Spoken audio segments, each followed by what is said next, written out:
Europe 1. Le journal de 7h, Maël Hassani, bonjour. Bonjour Thomas, bonjour à tous. Quand on s'attaque à ses représentants, la République se doit d'être sévère et intraitable. Les mots d'Emmanuel Macron après l'agression hier en fin d'après-midi du maire de Villeneuve-de-Marcq, un village de l'Isère. Bonjour Frédéric Michel. Bonjour Maël, bonjour à tous. Les faits sont particulièrement graves car l'élu est toujours pris en charge en urgence absolue. Oui alors, mais bonne nouvelle, l'état de Gilles Dussault est moins préoccupant ce matin qu'au moment de sa prise en charge hier en fin d'après-midi. Son pronostic vital n'est pas engagé, me confiait il y a quelques instants un élu de la commune. Au moment de l'agression, le maire âgé de 63 ans circulait à pied dans son village de 1200 âmes. Il était accompagné de son fils de 28 ans qui a lui aussi été blessé, mais plus légèrement. Philippe Poisa est le premier adjoint de Villeneuve-de-Marcq. Bon, je suis élu depuis 45 ans sur ma commune, là, et donc je n'ai jamais vu un tel acte envers un élu. Une violence comme ça, oui, c'est nouveau et malheureusement, ça se produit maintenant dans de nombreuses communes. C'est vraiment très choquant. L'agresseur a utilisé un objet contondant. Il est depuis hier soir activement recherché. On ne sait pas pourquoi il s'en est pris au maire. Il a fui les lieux après son acte à bord d'un véhicule qu'il a abandonné un peu plus loin après avoir heurté un mur. Il habiterait la commune. Oui, apparemment, si c'est l'agresseur présumé, donc il est du village, voilà, mais je ne dis rien de plus là. Il reste beaucoup de choses à préciser dans cette affaire, mais du président de la République au ministre de l'Aménagement du Territoire, le socialiste François Rebsamen, ils sont nombreux ce matin à condamner cette agression. Frédéric Michel. Être maire est-il une fonction dangereuse ? Faut-il revoir la loi de protection des maires qui date seulement de 2024 ? Nous posons ces questions à notre invité à 8h10, Sébastien Chenu, député Rassemblement National. Vous écoutez Europe 1 matin, il est 7h02. Dans de plus en plus de quartiers, les habitants voient leur quotidien gâché par le trafic de drogue. Les points de deal et les fusillades qui vont avec font tristement partie de la vie de nombreux Français. Et non, on ne s'habitue pas à ce climat de terreur. Comme à Vénissieux, près de Lyon, où des coups de feu tirés lundi soir apparaissent comme l'événement de trop. Une balle perdue s'est logée dans un appartement. Pour le voisinage, la situation est devenue tout bonnement insupportable. Le reportage européen de Noémie Loisel. La balle a traversé le salon, manquant de peu des enfants attablés quelques minutes plus tôt. Une fusillade qui a semé la terreur, raconte un témoin. Sa voix a été modifiée pour des raisons de sécurité. J'étais dans la chambre, j'ai compris que c'était des tirs. Je l'ai dans la tête ce boulot. Le moindre bruit, je sursaute. Ça fait une semaine que je dors pas. On a peur de sortir, de se prendre une balle. On veut pas mourir en fait. On sait jamais, une balle ça va très vite. Au pied des immeubles, de part et d'autre du boulevard, les guetteurs veillent à la moindre allée et venue. Un climat d'angoisse s'est installé, confie une riveraine qui souhaite aussi garder l'anonymat. On se barricade, on ferme nos fenêtres, nos volets. J'ai des petits-enfants qui dorment du côté du boulevard. On a très peur, tous. On n'a plus de famille qui vient nous voir parce que tout le monde a peur. On pense tous à déménager d'ici. Un jour ou l'autre, de toute façon, il y aura des morts, dommages collatéraux. Le commissariat de police se trouve à quelques centaines de mètres de l'artère, mais les riverains se sentent livrés à eux-mêmes. La police part, les jeunes ils sont de retour. C'est sans fin. On a l'impression d'être seuls. Que font les autorités, la justice ? Parce que nous, là, on se sent abandonnés. Maintenant, il faut qu'on ait vraiment des renforts constants. À des CRS, on veut être protégés, on veut être tranquille, quoi. On n'est plus chez nous, on veut qu'ils partent d'ici. On nous pourrit notre vie. Les habitants réclament aussi des mesures concrètes de la part de la ville, comme par exemple l'instauration d'un couvre-feu pour les mineurs. Vénissieux, Noémie Loisel, Europe 1. Une information qu'Europe 1 vous révélait dès hier, le ministre de l'Intérieur Bruno Retailleau va retirer le titre de séjour de l'homme filmé en train d'allumer sa cigarette avec la flamme du soldat inconnu sous l'Arc de Triomphe lundi soir. Le suspect qui reconnaît les faits est un Marocain en situation régulière jusqu'en octobre 2025 pour l'heure. Il est déjà très défavorablement connu de la police et de la justice. Le feu perd en intensité mais progresse toujours dans l'Aude. C'est tout simplement l'un des plus gros incendies de l'histoire récente en France. 16 000 hectares partis en fumée dans le massif des Corbières entre Carcassonne et Narbonne. 2100 pompiers mobilisés, d'importants moyens aériens déployés.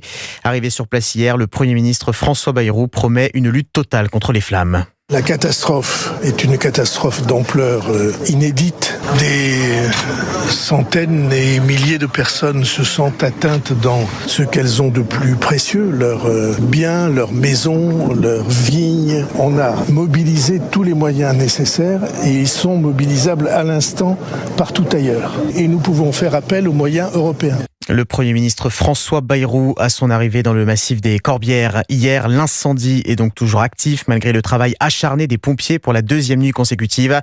Bonjour Margot Bongrand. Bonjour à tous. Vous êtes l'envoyé spécial d'Europe 1 dans l'Aude. Quelle est la situation ce matin ? Eh bien, ce matin, le bilan est toujours de 16 000 hectares parcourus par les flammes. Objectif de la nuit, profiter de l'humidité.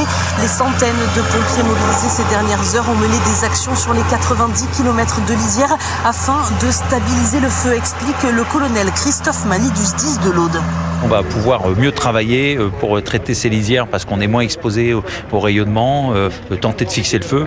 Et en même temps, il faut qu'on gère le repos des personnels. On continue sur un vent d'Est qui est établi mais moins fort, mais qui va nous obliger encore à rester vigilants et tout mettre en œuvre pour pouvoir passer ce feu fixé. 70% pompiers vont encore arriver en renfort dans la matinée. La progression rapide et hors norme de l'incendie continue d'inquiéter les pompiers. Moi, j'étais particulièrement impressionné par la vitesse où il a été, avec une réactivité exceptionnelle, une vitesse de superficie brûlée à 1000 hectares par heure. Depuis 50 ans, on n'a pas eu ces bilans-là sur l'Aude, donc on est vraiment des feux d'ampleur.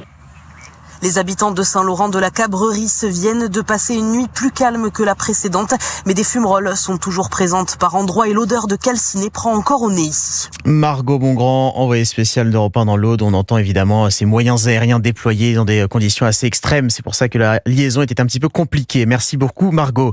Et l'origine du sinistre n'est pas encore identifiée. Le parquet de Carcassonne ouvre une enquête. Aucune piste privilégiée. Alors les bons conseils à suivre et les recommandations officielles en cas d'incendie, nous poserons ces questions à notre invité juste après le journal. Le porte-parole de la protection civile est avec nous. Le changement de ton de l'Elysée dans le dossier algérien. Dans un courrier adressé à son Premier ministre, Emmanuel Macron appelle le gouvernement à agir avec plus de fermeté et de détermination face à Alger, en actant par exemple la suspension de l'accord de 2013 qui permet aux détenteurs de passeports diplomatiques de venir en France sans visa.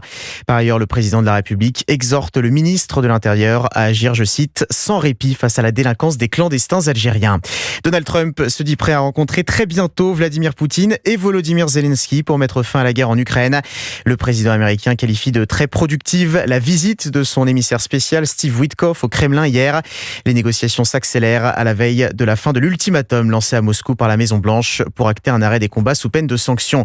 Et alors que les droits de douane sur la quasi-totalité des produits importés aux États-Unis sont entrés en vigueur il y a une heure environ, Donald Trump poursuit son offensive protectionniste en annonçant des surtaxes de 100% sur les semi-conducteurs et les puces, sans préciser de date. Il est 7h07, vous écoutez Europe 1 matin. Marion nous le disait il y a un instant, un pic de chaleur s'installe sur la France. Oui, d'abord dans le sud-ouest, où l'on attend 37 à 38 degrés dès cet après-midi. 4 départements seront placés en vigilance orange canicule demain.